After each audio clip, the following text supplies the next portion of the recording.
Hey guys, here is Presenter J, and I welcome you on this channel. Please, if you haven't subscribed onto our channel, please do so. And if you haven't followed us on TikTok at JLags1 or Jonekesa, you can do so, and tashukuru sana. Yes, video zangu mimi hufanya late kidogo, lakini ni because ya vile nimeschedule kazi yangu. Kazi yangu kuna vile nimeschedule every day, nafanya kazi ya 5 days mbele. So unaweza pata kitu happen, but nitaisukuma kule mbele kabisa kwa sababu itakuwa imechukua siku nyingine. So ningehitaji tuongelee hii historia. Rais wakati alikuwa kule Migori akapigwa na viatu. Hivi kwanza hii mambo tunayachukulia aje? Kwa sababu ijakuwa rahisi sana kwa kiongozi kuwa pale na mkutano wake kisha kurushiwa viatu, si rahisi. Na ukiona kitu kinatokea kumaanisha kwamba kuna sababu. Hii kumaanisha kwamba wananchi washachoka. Washamchoka na washazoea propaganda ambazo anakuja nazo.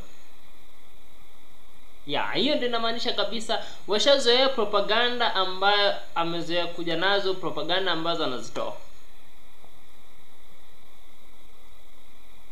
Wananchi wanataka kuona maendeleo, lakini ndio hakuna maendeleo wamefanya.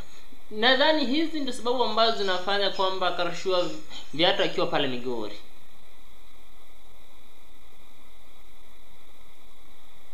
Kwa sababu hatuwezi sema kwamba hii ilikuwa ni njama ya kisiasa or political issues, lakini hii nadhani ilitoka kwa mwananchi ndani. Hatuwezi sema kwamba hawa ni watu walikombolewa ili kuharibu mkutano ya bwana rais. Hatuwezi sema vile, kwa sababu kwa sasa sidhani kuna mwanasiasa yote anaweza panga kumvamia bwana rais. Sidhani kuna any politician anaweza panga kufanya vile. Sasa nadhani kitu ambao wananchi wanafanya kwa kutoka ndani, yani wanafanya kutoka moyoni mwao. Kwa sababu wanasema tumechoka, yani wanaifanya kutoka moyoni mwao. Na kutokana na hii kitu ambacho inaendelea hivi, tunaona kwamba 2027 itakuwaje?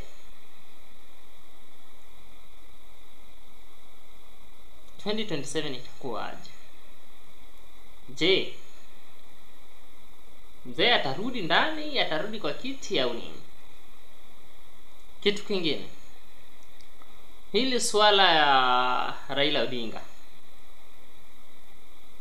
atamsupport bwana Ruto hadi mwisho? Hawezi. Kwa sababu ukiona hapo Migori, hizo ni hapo hivyo ni hao ni watu wa baba. Hao ni watu wa baba. Ukiangalia pale Migori, hao ni watu wa baba. Hapo hivyo ni nyayo za baba. Hapo baba ameshika chini. Lakini nakuaje watu wa Migori wakafanya vile na wakati baba hapo kwa serikali?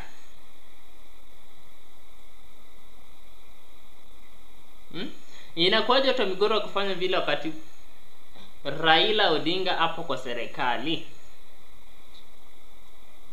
Ni kumaanisha hata Raila Odinga akiwa kwa serikali hakuna kitu yote inabadilisha. Haijabadilisha chochote.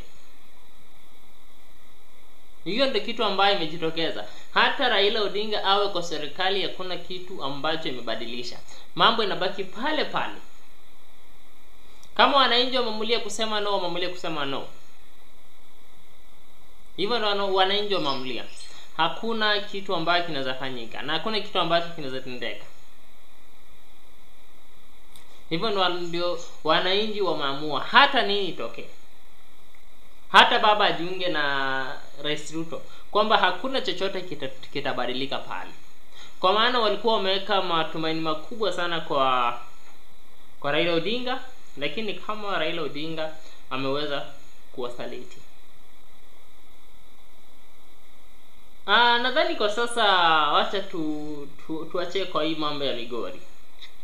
Nadhani tutarudi hapo kesho, pengine tuweze kuongelea historia Raila Odinga, kwa maana ni tuone inakuwaje.